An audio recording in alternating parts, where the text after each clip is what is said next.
Al-Fatihah untuk Nabi Muhammad sallallahu alaihi wasallam. Juga Al-Fatihah kepada diri kita, ibu dan ayah kita, adik kita, saudara mara kita, jiran tetangga kita, para sahabat kita, guru-guru kita, para pemimpin kita, dan kepada semua orang muslimin muslimat, mukminin mukminat sama ada yang masih hidup ataupun telah meninggal dunia. Al-Fatihah. A'udzubillahi minasyaitonir rajim. Bismillahirrahmanirrahim. Alhamdulillahirabbil alamin arrahmanir rahim maliki yaumiddin. Iyyaka na'budu wa iyyaka nasta'in. Ihdinas siratal mustaqim. Siratal ladzina an'amta 'alaihim ghairil maghdubi 'alaihim waladdallin. Amin. A'udzu billahi minasyaitonir rajim. Bismillahirrahmanirrahim. Alhamdulillahirabbil alamin nahmaduhu wa nasta'inuhu wa nastaghfiruh. Wa na'udzu billahi min shururi anfusina wa min sayyiati a'malina. Man yahdihillahu fala mudilla lahu wa man yudlil fala hadiya lahu. Asyhadu an la ilaha illallah wa asyhadu anna Muhammadan 'abduhu wa rasuluh. Qala rabbana shrah lana sudurana wa yassir lana umurana wahlul 'uqdatam min alsinatina yafqahu aqwalana. Subhanaka la 'ilma lana illa ma 'allamtana innaka antal 'alimul hakim. Wa la hawla wa la quwwata illa billahil 'aliyyil 'azim.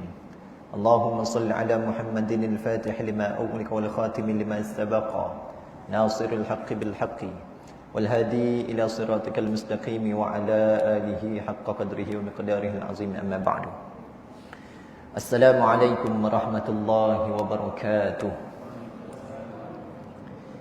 Yang semuliakan Al-Fadhil, Tuan-Tuan Imam, Tuan-Tuan Bilal, yang semuliakan lagi saya kasihi Tuan Pengurusi, serta barisan jawatan kuasa masjid, yang semuliakan Tuan-Tuan Guru, Tuan-Tuan Haji, Puan-Puan Hajah, Datuk-datuk, datin-datin, ibu-ibu, ayah-ayah, muslimin muslimat, mukminin mukminat, hadirin hadirat, semuanya pada malam ini ahli syurga insya-Allah yang dirahmati Allah sekalian. Amin ya rabbal alamin. Alhamdulillah, bersyukur kehadrat Allah Subhanahu wa taala. Pada malam yang berbahagia ini sama-sama kita telah dikumpulkan oleh Allah Subhanahu wa taala, digerakkan tubuh badan kita, panca indera kita, hati-hati kita seluruhnya untuk hadir ke tempat yang paling selamat sekali di akhir zaman, tidak lain tidak bukan adalah masjid dan surau, juga majlis-majlis ilmu, Riyadul Jinan. Ya, ini bermakna taman-taman syurga. Kita sebut banyak kali orang yang hadir ke majlis ilmu, hadir ke taman syurga, walau apa juga sekalipun niatnya, walaupun seseorang itu datang dalam keadaan banyak dosa, tetap dapat manfaat. Kata Allah, walahu qad ghafartu, orang tu aku ampunkan. Iaitu begitu berharganya orang yang hadir ke majlis ilmu.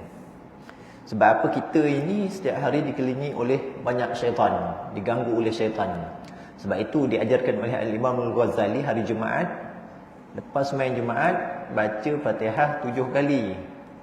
Fatihah 7 kali, Qul Allah 7 kali, Qul a'udzu birabbil falaq 7 kali, Qul a'udzu birabbin nas 7 kali. Khasiatnya apa? Supaya kita ini dihindarkan daripada gangguan jin dan juga syaitan, daripada hari Jumaat itu hingga Jumaat depan, dan ditambah lagi 3 hari. Subhanallah. Itu cantiknya. Khasiatnya kita tak nampak, hanya saja orang yang mengamalkannya saja dapat merasakan. Tapi kata Al-Imam Ghazali, sebelum kamu melipat lipatan kaki, menggerakkan lipatan kaki, iaitu duduk tahiyat akhir kekal saja, itu waktu berharganya pada hari Jumaat. Sebab itu 24 jam ada satu masa yang Allah Ta'ala kurniakan, kalau tuan-tuan doa, doanya pasti mustajab hari Jumaat. Tapi masanya itu dirahsiakan oleh Allah Subhanahu wa Ta'ala. Cuma Al-Imam Al-Ghazali memberi panduan lepas main Jumaat, sebelum gerak kaki itu, ini kita lepas sembahyang kita terus bersila. Sebenarnya sebelum kamu menggerakkan lipatan kaki dan sebelum kamu berkata apa-apa, maka bacalah Fatihah 7 kali, Qul Allah 7 kali, Qul a'udzu birabbil falaq 7 kali, Qul a'udzu birabbin nas 7 kali. Khasiatnya kita akan terhindar daripada gangguan jin dan juga syaitan daripada hari Jumaat itu hingga Jumaat depan, dan ditambah lagi 3 hari. Berapa hari itu? Kan? Berapa? 9. 7, 8, 9, 10. Subhanallah. Jadi minggu itu rasa baik je, rasa macam nak beramal aja. Sebab apa? Sebab syaitan tu susah nak mengganggu kita. Iman kita ni al-imanu yazid wa yanqusu. Iman kita ini kadang-kala tambah, kadang-kala kurang. Syaitan mudah nak rasuk kita, nak menghasut kita dan sebagainya. Lagi orang perempuan bila duduk satu tempat, syaitan akan bertinggik kat muka dia. Pusing belakang, syaitan bertinggik lagi. Subhanallah. Jadi nak kena amalan-amalan kukuh agar kita dijauhkan daripada gangguan syaitan. Sebab apa nanti jadi malas nak ibadah, jadi malas nak solat sunat. Sayyidina Umar Al-Khattab imannya kuat, cukup teguh. Sampaikan kalau Sayyidina Umar Al-Khattab lalu kat satu jalan, syaitan tak berani lalu. Jalan ni Sayyidina Umar Al-Khattab lalu jalan ni, syaitan tak berani nak lalu jalan tu. Sebab apa? Bukan kerana takut dengan Sayyidina Umar Al-Khattab, tapi dengan keteguhan iman Sayyidina Umar Al-Khattab.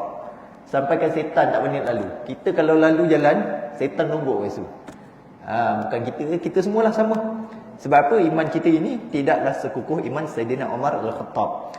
Jadi tuan rahmat Allah, hadir ke majlis ilmu, rebut peluang untuk hadir majlis ilmu agar iman kita bertambah. Kena top up iman kita, iman yang sentiasa merundum. Lebih-lebih lagi pada zaman yang banyak fitnah ini, semua itu bid'ah. Tuan-tuan kalau kalau orang tidak mengaji, tak belajar, habis semua dibid'ahkan. Itu yang kita baca usalli fardal maghribi tu, usalli tuan-tuan sebut, ada orang kata bid'ah. Ini tak ada dalam hadis, tak boleh baca, tak boleh buat. Apa masalah baca?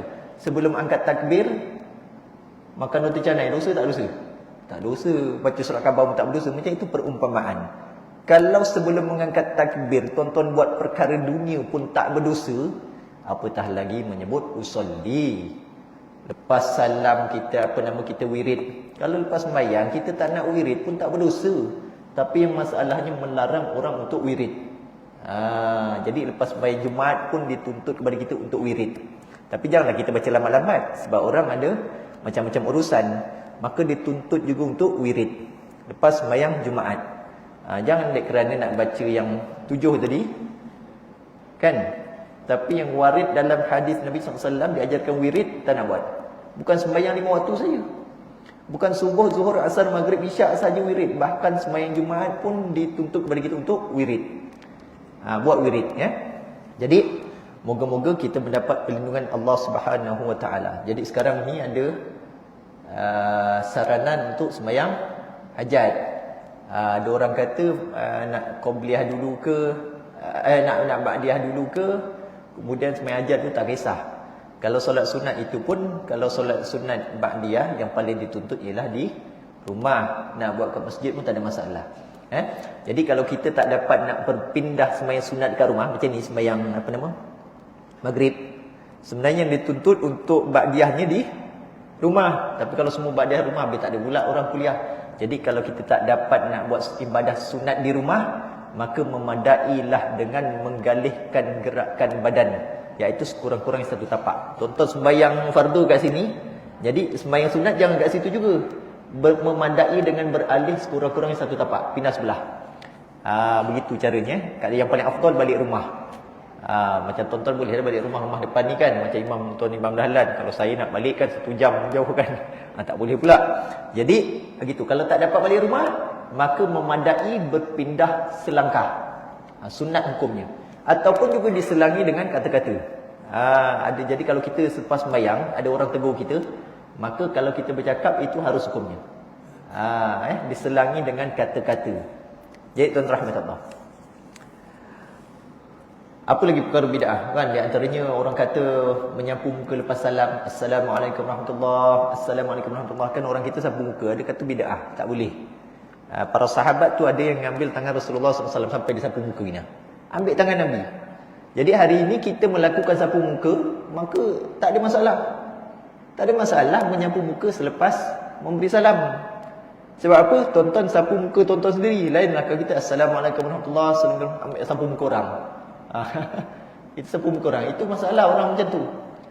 Hari ini kita sapu muka kita sendiri, jadi tak ada masalah. Tak sapu pun tak berdosa. Sapu berdosa tak? Pun tak berdosa. Masalah kita melarang orang sapu. Kau jangan sapu muka. Apa masalah? Jadi hari ini timbul isu.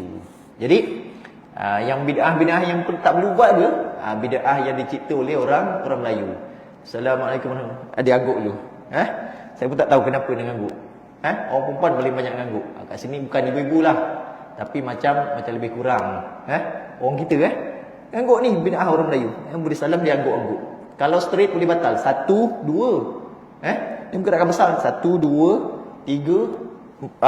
Dah berapa kali tu Jadi jangan, tak perlu nak begitu. Assalamualaikum warahmatullahi, dan tak perlu gini. Sampai berpaling dada. Itu batal ya. Ada satu soalan orang tanya. Diberi salam, Assalamualaikum warahmatullahi, terkentut.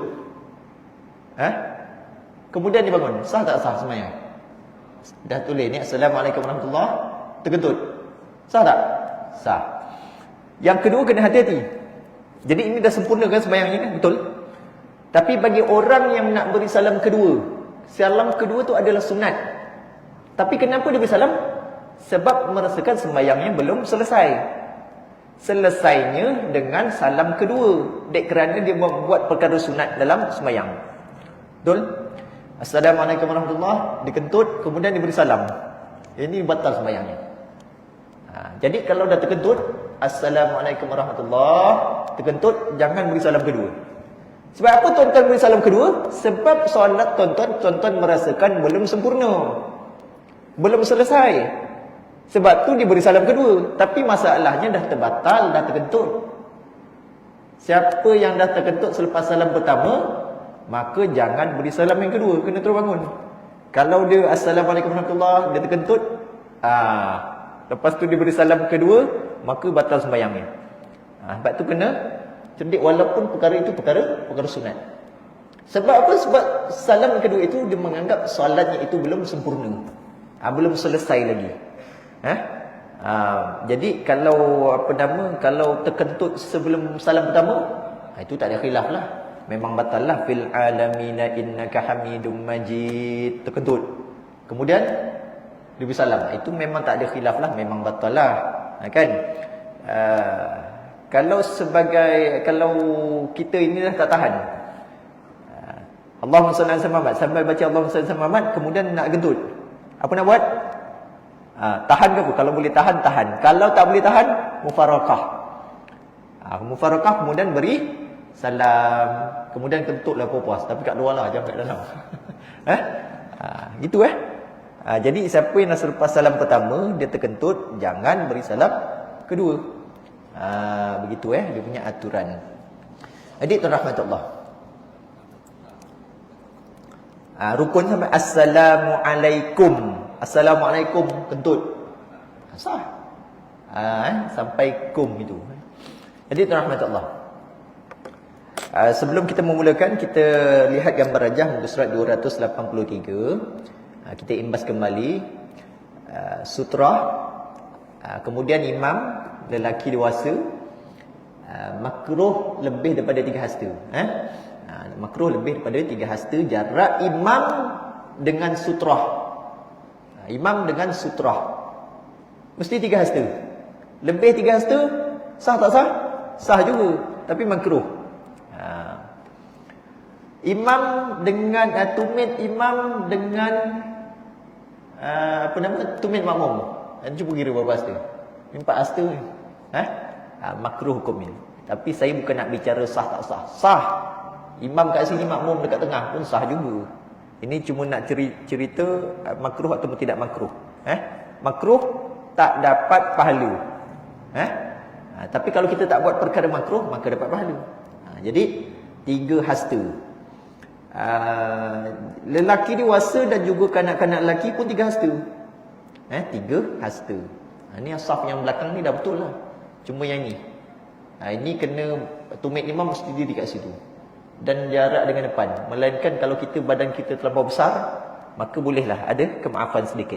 Tapi kalau badan kita memang sedang-sedang, tak ada mudarat, tak sangkut. Sebab apa ada orang kata dia nyundul untuk imam? Sebab tidak ikut aturan solat berjemaah. Imam belum sempurna gerak, dia dah gerak. Itunya jadi kes masuk dalam kain imam. Bila bangun apa gesal gelap kan. Jadi kena ikut aturan sembahyang jemaah. Allahu Akbar, bar sempurna, barulah dia gerak. Tapi kalau gerak sang-sang imam, betul tak? Tak batal juga. Gerak sebelum imam pun tak batal. Tapi kalau 2 pergerakan lebih, batal. Jadi kanak-kanak lelaki dengan khunsa.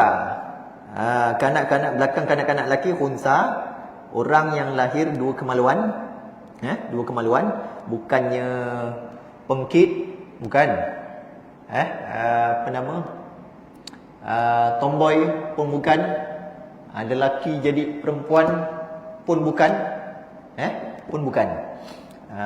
Tapi orang yang lahir dua kemaluan. Kalau lelaki lembut, lembut ini. Itu lelaki. Perempuan kasar pun dia perempuan. Dia bukan khunsa. Dan khunsa dengan kanak-kanak perempuan. Sebab itu sebaik-baik saf bagi lelaki dewasa ialah yang paling depan. Dan sebaik-baik saf bagi kanak-kanak ialah di belakang lelaki dewasa. Sebaik-baik saf bagi wanita dewasa ialah yang paling belakang. Jadi ibu-ibu kat sini ada kanak-kanak tak hari ni? Tak ada Kalau ada kanak-kanak, afdal kanak-kanak itu di depan, ibu-ibu duduk belakang. Gitu aturannya, itu yang paling afdal. Adapun kalau ibu-ibu duduk di hadapan, kanak-kanak di belakang, kanak-kanak perempuan, maka tidak membatalkan sembahyang. Cuma yang afdalnya ialah kanak-kanak perempuan di hadapan. Dan jaraknya itu dengan khunsa lebih daripada 3 hasta. Tak kisahlah berapa lebih, macam ni lebih. Jauh kan? Gitu afdal Dan jarak kanak-kanak perempuan dengan perempuan dewasa itu 3 hasta. Jangan terlebih. Dan apabila berkumpul beberapa golongan orang lelaki, kanak-kanak khunsa dan perempuan, maka kaum lelaki berada di saf hadapan disusuli oleh kanak-kanak lelaki, khunsa kanak-kanak perempuan, perempuan tua. Dan saf terakhir ialah kaum wanita muda. Ini yang disebutkan. Kalau ada seseorang perempuan itu yang memiliki tubuh badan yang cantik, tubuh badan masih muda lah, dalam kitab disebutkan muda, tapi bahasan panjang lebar. Muda, cantik, yang buat kalau sembahyang dia datang masjid ni orang jadi tak tenteram. Saya telah Tuan Pengurusi buat program satu hari program solat fardu subuh bersama Anna Jobling. Contohlah, kenal Anna Jobling? Tak kenal? Itu pelakon kan? Program solat subuh bersama Mira Filza, contoh. Kan? Kalau contohlah orang yang tengah, kalau dia sembahyang orang jadi tak tenteram, maka afdal dia sembahyang kat belakang sekali. Adalah arti satu hari datang sembahyang, dia afdal sembahyang belakang sekali. Sekiranya saf salat sudah sempurna mengikut tertib yang ditetapkan, dan kemudian ada beberapa orang kanak-kanak lelaki yang sudah mumayyiz tampil ke hadapan memenuhkan ruang-ruang kosong di hujung kanan dan juga kiri saf terakhir lelaki dewasa itu, maka perkara itu janganlah dihalang. Yang lepas sudah sebutkan, kalau ada budak-budak masuk ke saf, budak-budak yang dah mumayyiz, maka jangan dihalang kalau dia dah masuk dalam saf. Apatah lagi kalau sudah mengangkat takbir, kita pula suruh berhenti kau ke belakang, jangan. Tapi seafdal sebaik-baik saf bagi kanak-kanak itu ialah di belakang lelaki dewasa. Adapun memang sebab apa budak itu masuk? Sebab orang lelaki dewasa tak ada ketika itu. Memang dah satu saf ni ada tak penuh, orang lelaki semua tak ada.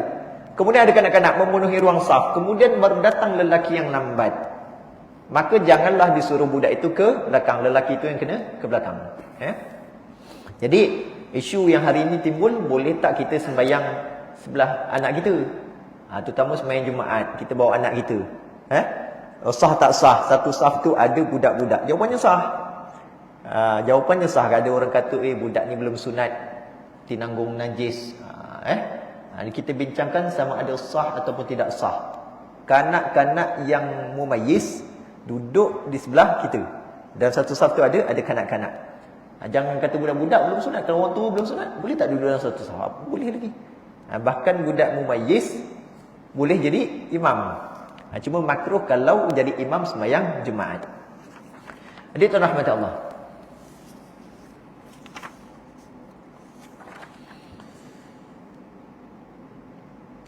dalil yang menunjukkan kanak-kanak lelaki mumayyiz harus bersama lelaki dewasa membentuk satu saf, daripada riwayat daripada Anas bin Malik yang sudah disebutkan sebelum ini. Sebenarnya kanak-kanak lelaki mumayyiz bukan sahaja boleh menyertai lelaki dewasa dalam satu salat, dalam satu saf, malah mereka juga boleh mengimami golongan itu.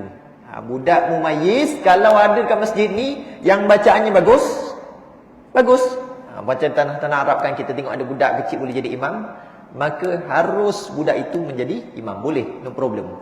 Apatah lagi kalau nak satu saf dengan kita. Sekiranya kanak-kanak lelaki yang sudah mumayyiz tidak memenuhkan ruang-ruang kosong di hujung saf terakhir lelaki dewasa, maka bolehlah mereka membina saf menyusuli di belakangnya. Jadi kita ni tanggungjawab kita didik lah. Kalau ada anak, ada ruang ke tak ada ruang di hadapan, maka kita suruh dia duduk di belakang. Kenapa kanak-kanak duduk di belakang? Hari ni kanak-kanak pandai memperjuangkan, kami harus duduk di saf. Memang harus.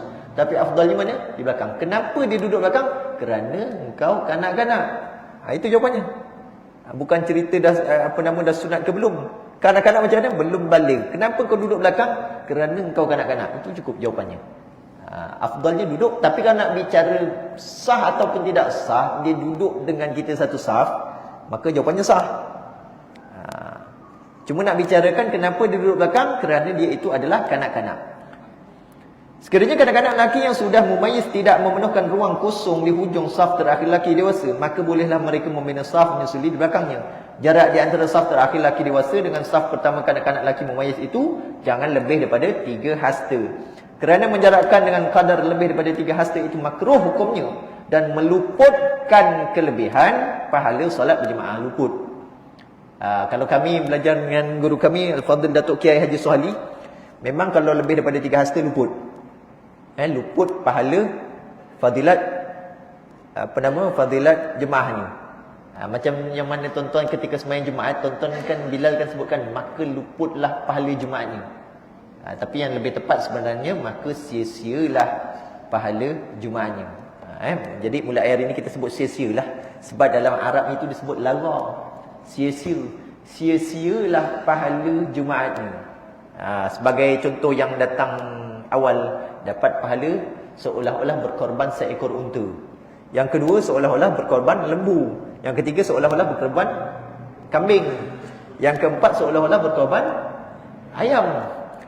Yang kelima seolah-olah berkorban sebiji telur. Yang keenam dapat pahala tak? 6. Orang ke-6 datang, dapat pahala? Dapat. Apatah lagi orang ke-100. Cuma nak menunjukkan darajat, tingkatan pahala orang yang datang awal. Subhanallah, pahalanya besar. Lambat sikit, kurang sikit. Kalau gitu habislah orang ke-6, orang ke-7 tak dapat pahala. Dapat juga pahala. Begitu juga barang siapa yang berkata-kata tatkala khatib sedang menyampaikan khutbah, walau mengingatkan sahabatnya dengan perkataan diam sekalipun, maka sia-sialah pahala Jumaatnya. Sia-sia mana? Yang dia mengingatkan orang diam tu. Patutnya nyuruh orang diam dapat pahala, betul tak? Betul. Suruh orang diam kan satu perkara kebaikan. Tapi dek kerana dia menyuruh orang diam tak kala khatib sedang nyampai khutbah, sia-sia pahala. Tak dapat pahala suruh diam. Beri salam, assalamualaikum, kan dapat pahala besar. Tapi dek kerana seseorang itu beri salam tak kala khatib sedang nyampai khutbah, maka sia-sia pahala beri salam tu. Bukannya tak dapat. Ada satu tempat barang siapa berkata-kata tak kala khatib sedang nyampai khutbah, walau mengingatkan sahabatnya dengan perkataan diam sekalipun, maka luputlah segala pahala solat berjemaah. Takkan solat pun tak dapat pahala, bukan begitu. Solat dapat pahala, wirid dapat pahala, dengar khutbah dapat pahala.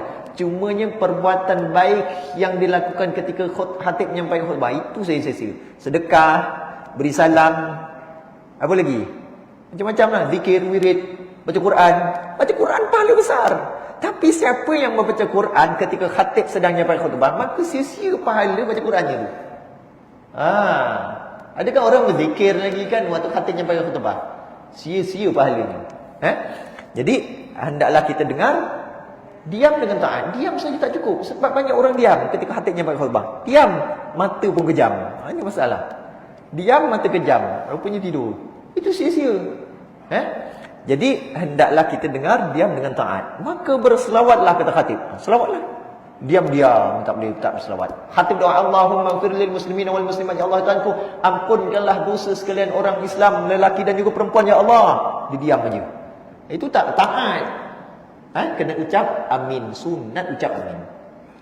Kita sebut banyak kali sebelum ni kan, beri salam makruh, tapi jawab salam wajib.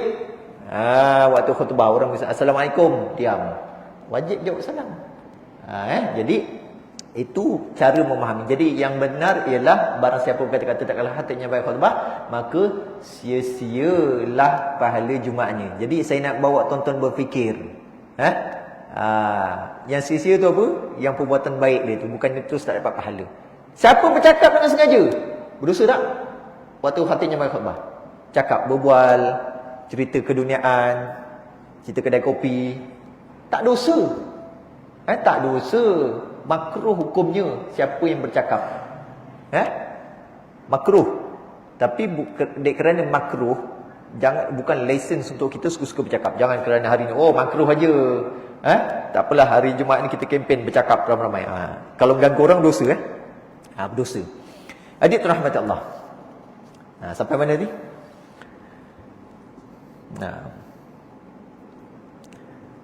Janganlah dihiraukan lelaki-lelaki dewasa yang datang lewat dengan menyediakan satu atau dua saf kosong di antara saf terakhir lelaki dewasa dengan saf pertama kanak-kanak lelaki mumayyiz. Kerana orang yang cuai tidak harus diberi penghormatan terlalu tinggi. Orang yang datang lambat, penyusun kitab menganggap ianya adalah orang yang cuai. Tapi kalau ada sebab, lain ceritalah. Ini kalau sengaja datang lewat, maka ia adalah orang yang cuai. Maka budak-budak dah sampai ramai. Saf pertama sudah untuk orang lelaki dewasa. Tak penuh pun. Maka saf kedua disediakan untuk kanak-kanak. Tapi tuan-tuan menganggap kejap lagi orang akan datang ramai.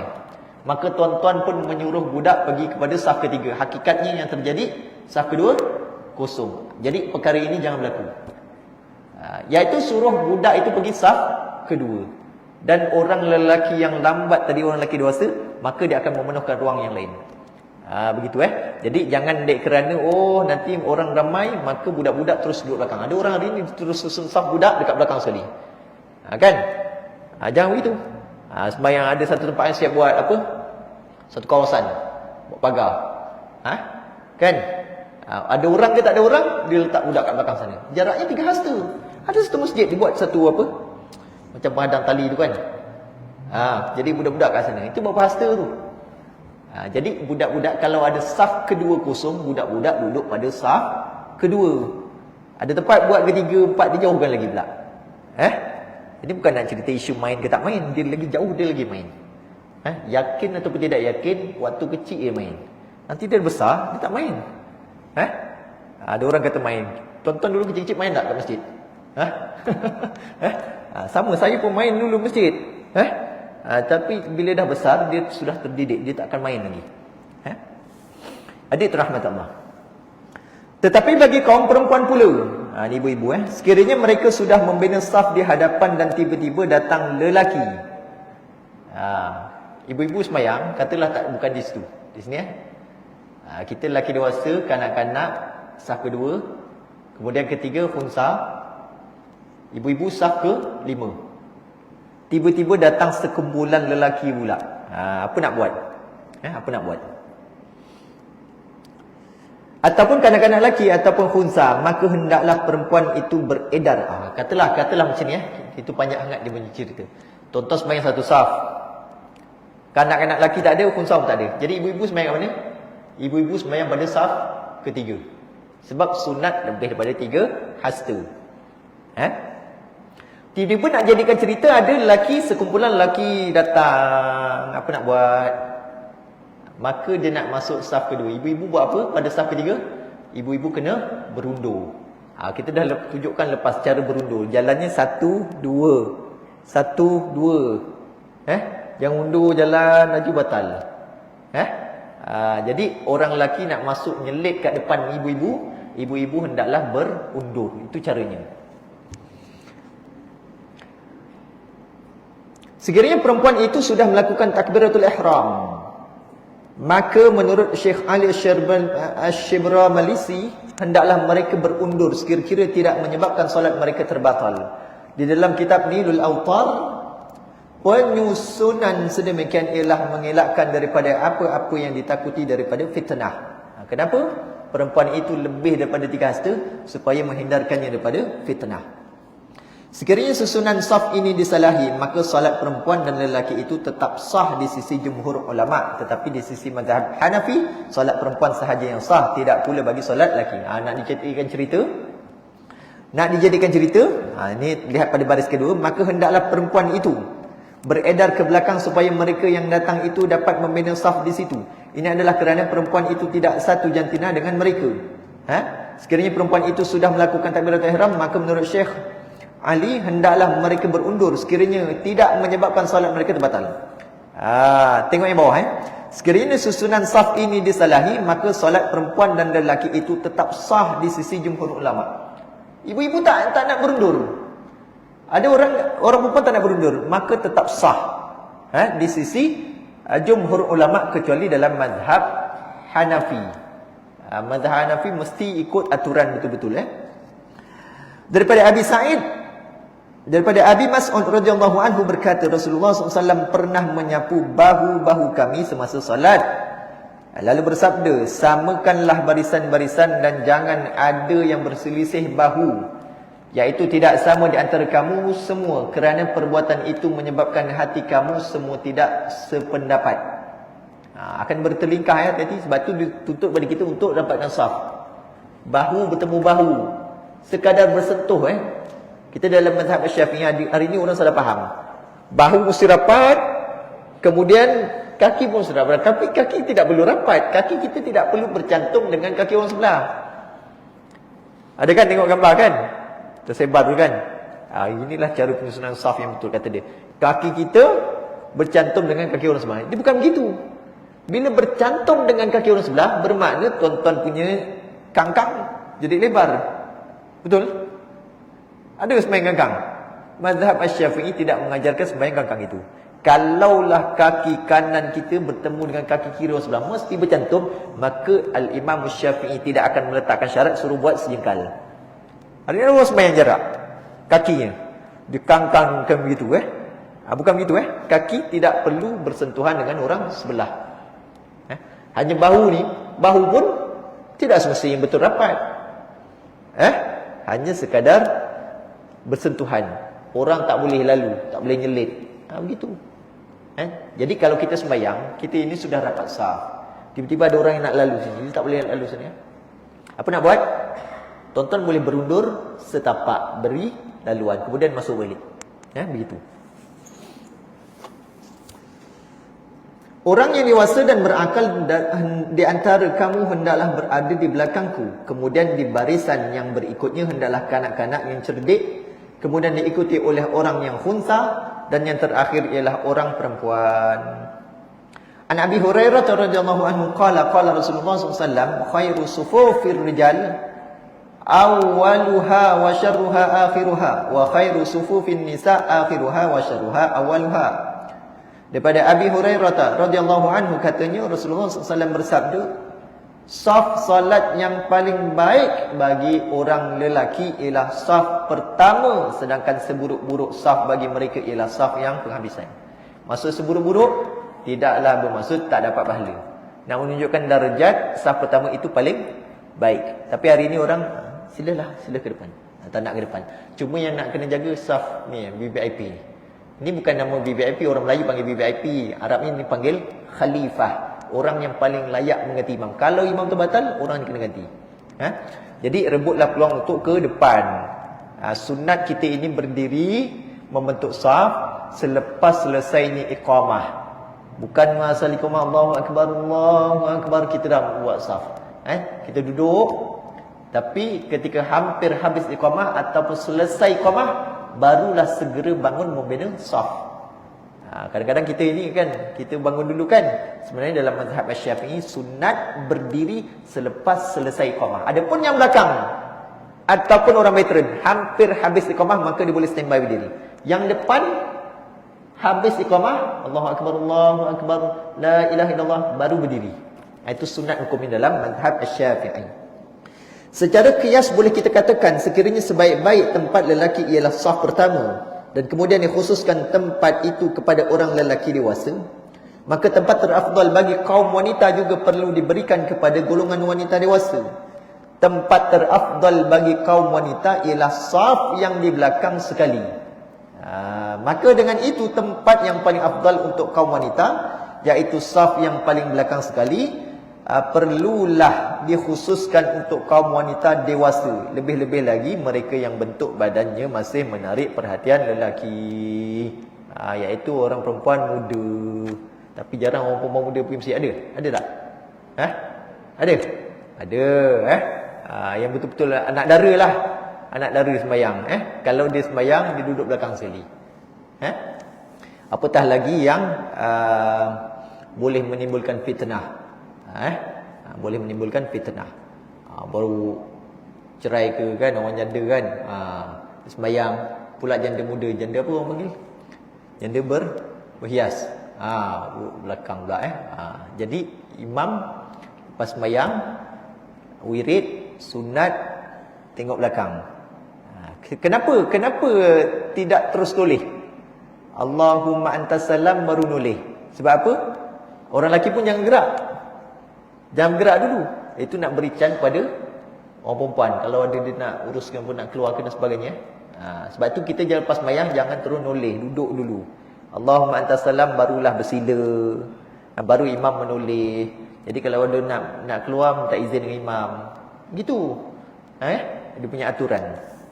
Jadi kalau ada orang perempuan yang masih muda, anak dara, memiliki tubuh badan yang masih cantik, menarik perhatian lelaki, dia sembahyang belakang sekali.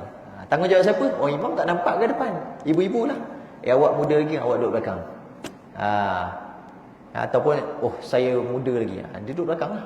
Tak perlu orang suruh. Begitulah. Kalau ataupun ibu-ibu bawa anak kan, anak-anak perempuan, anak dara, suruh dia sembahyang belakang sekali.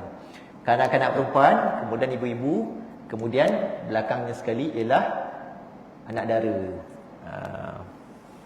Satu 1 minit. Diambil perhatian supaya tidak timbul fitnah ke atas orang yang datang untuk solat berjamaah. Jadi orang perempuan perhatian, kalau pergi masjid jangan pakai minyak wangi. Tidak akan diterima ibadah orang perempuan yang pakai wangi-wangian, sehingga kan selagi mana dia tidak membersihkan badannya. Jadi itu perhatian.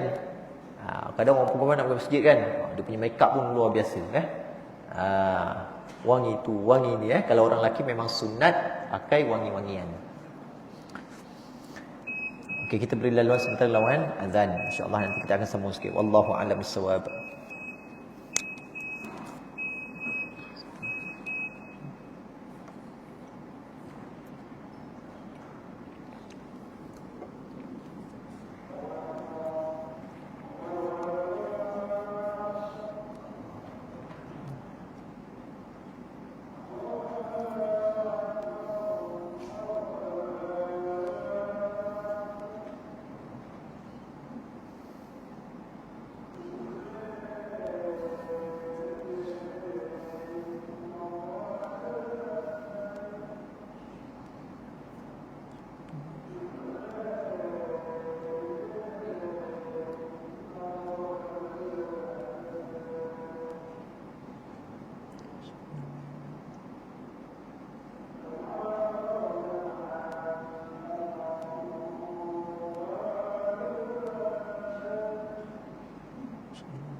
Baik, tuan-tuan rahmati Allah.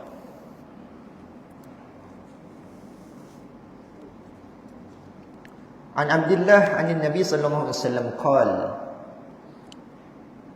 liyaliyanni minkum ulul ahlami wan nuha thumma alladhina yalunahum thumma alladhina yalunahum wa la takhtalifu fatakhtalifa qulubukum wa iyyakum wa haysyatil aswaq. Daripada Abdullah, daripada Nabi sallallahu alaihi wasallam bersabda, orang yang dewasa dan berakal di antara kamu hendaklah berada di belakang aku, kemudian barisan yang berikutnya, kemudian mereka yang berikutnya. Janganlah kamu berselisih bahu kerana perbuatan ini menyebabkan hati kamu semua tidak sependapat. Berhati-hatilah kamu daripada pencampuran seperti di pasar. Jadi tanggungjawab siapa untuk menyuruh orang teruskan saf? Tanggungjawab imam. Hari ni dah terbalik.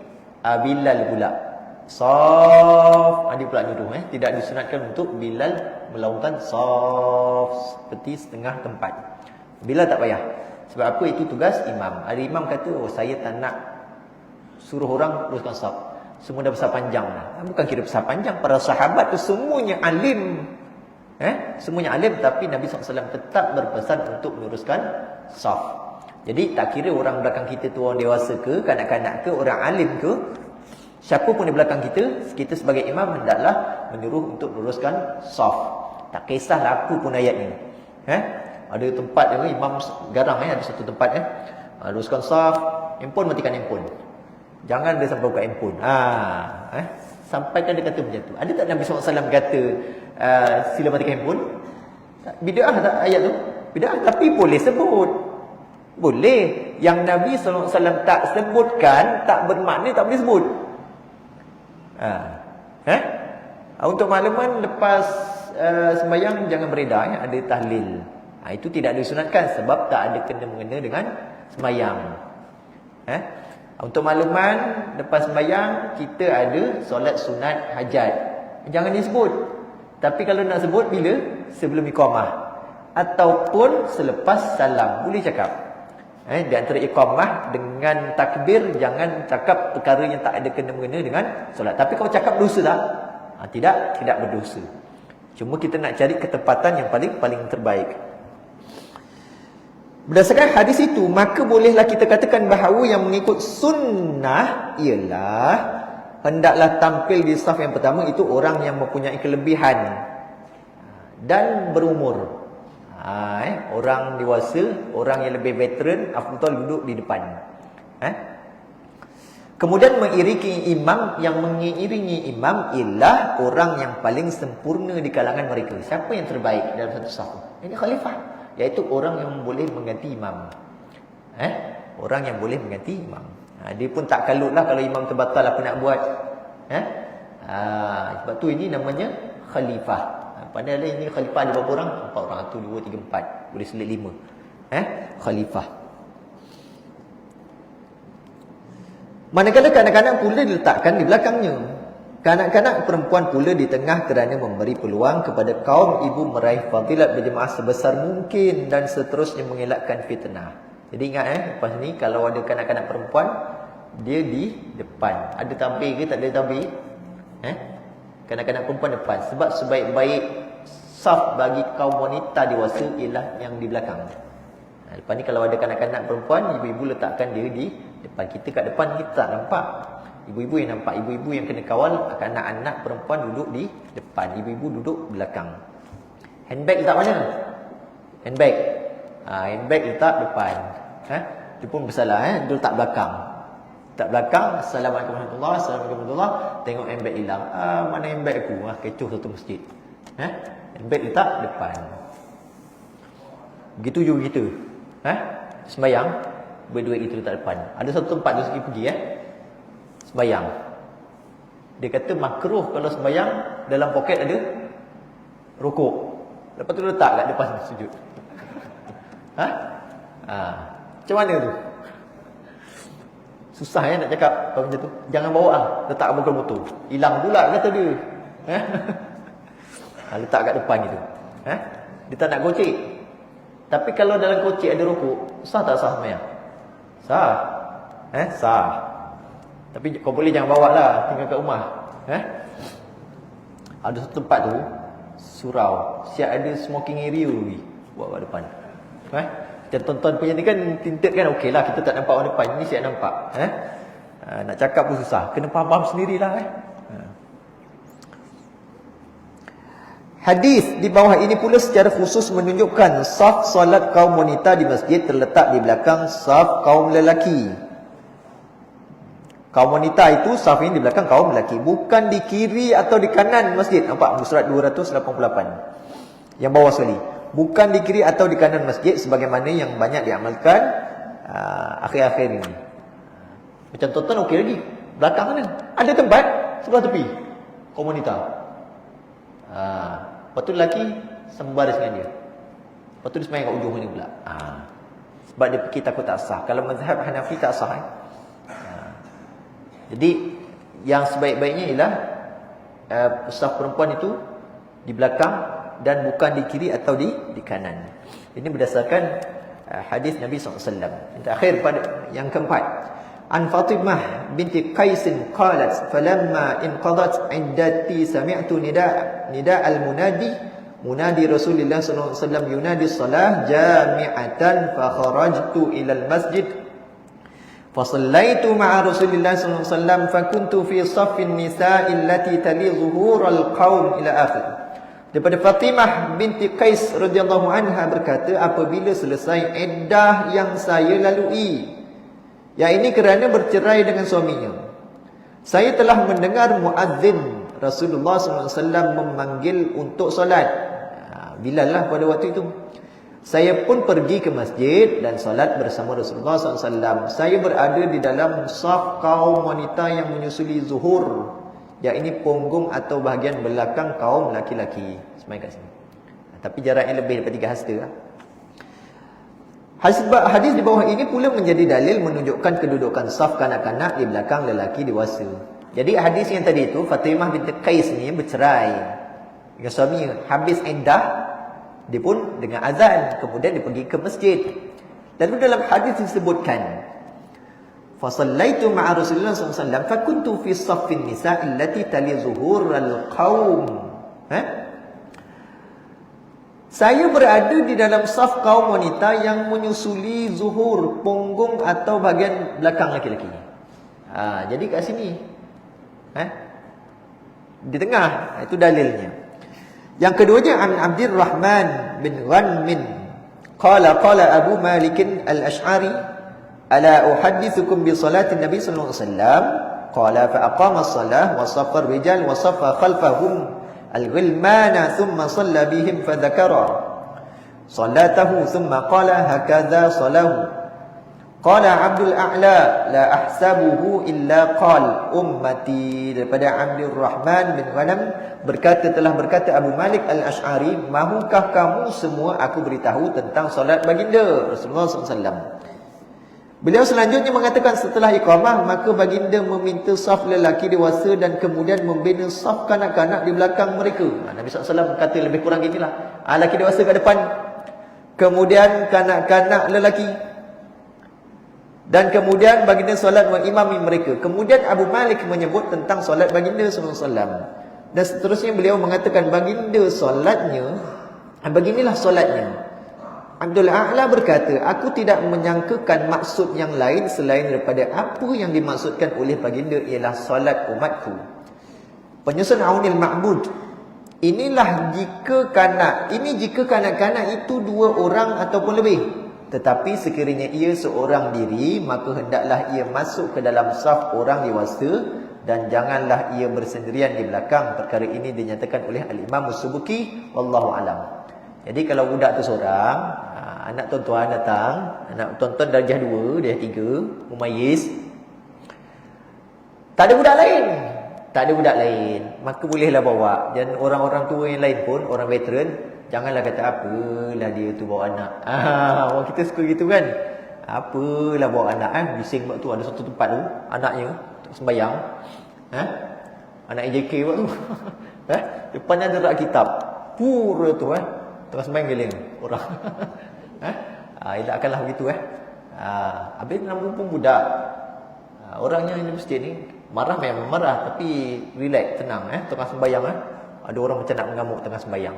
Budak tu jatuhkan kitab. Nama pun budak. Kalau orang tua jatuhkan tu memang nak kena pukul orang tu. Jadi nama pun budak. Jadi kalau berlakulah nampak budak yang pelik-pelik di masjid, kita sebagai tua ni tenang. Marah boleh, tapi marah kena tempat lah. Jangan kita sampai caci maki kau anak siapa? Besok kau jangan datang lagi. Yang begitu. Kita bersifat tenang lah. Ada tengah apa nama? Khutbah. Tak, tengah sembahyang maghrib satu tempat tu.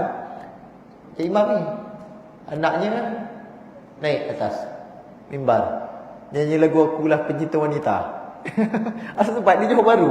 Ini pengalaman lah, AJK cerita satu tempat. Nama pun budak. Cuma kita berpesan kepada anak kita didik, nanti masjid jangan gini. Pesan hari-hari, lama-lama dia dengar.